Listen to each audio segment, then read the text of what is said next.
Hello friends, আমি সুস্মিতা, বং blogger Susmita চ্যানেলে সবাইকে স্বাগত জানাই। আজ রেসিপি ফুলকপি আলু দিয়ে রুই মাছের ঝোল। তোমরা তো অনেক রকমভাবে রান্না করেছো, কিন্তু একবার এরকমভাবে খেয়ে দেখো, অসাধারণ খেতে লাগবে।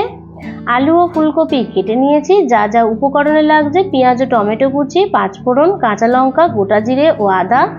আলাদা একটা পাত্রে জল নিয়েছি, তার মধ্যে একে একে গোটা জিরে, আদা ও কাঁচা লঙ্কা জলে ভিজিয়ে রাখবো 10 থেকে 15 মিনিটের জন্য। তারপর এটাকে পেস্ট করে নেব।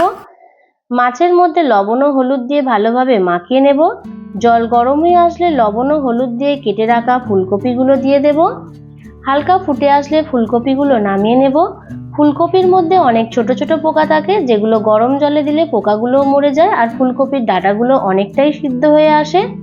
সর্ষের তেল গরম হয়ে আসলে লবণ হলুদ দিয়ে মাখিয়ে নেওয়া মাছগুলো দিয়ে দেব। এপিট ওপিট ভাজা হয়ে আসলে মাছগুলোকেও তুলে নেব। একই তেলের মধ্যে ফুলকপিও ভেজে নেব। হালকা লাল হয়ে আসলে ফুলকপিগুলোও তুলে নেব। তারপর ঠিক একইভাবে লম্বা করে কেটে নেওয়া লবণ দিয়ে আলুও ভেজে নেব। আলুটাও হালকাভাবে ভেজে আসলে আলুগুলোকেও তুলে নেব। তারপর 1 চামচ পাঁচফোড়ন দিয়ে দিলাম। তার সাথে পেঁয়াজ ও টমেটো কুচিটা ভালোভাবে ভেজে নেব। স্বাদ অনুযায়ী লবণ দিয়ে দিলাম।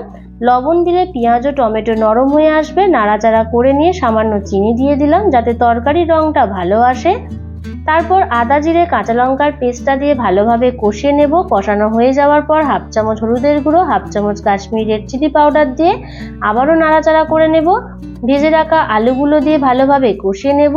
তলায় যাতে লেগে না আসে তাই সামান্য জল দিয়ে দিলাম। আর এই সময় গ্যাসের ফ্লেমটাকে একেবারেই কমিয়ে দিতে হবে। 10 মিনিট পর ঢাকাটা খুলে নিলাম।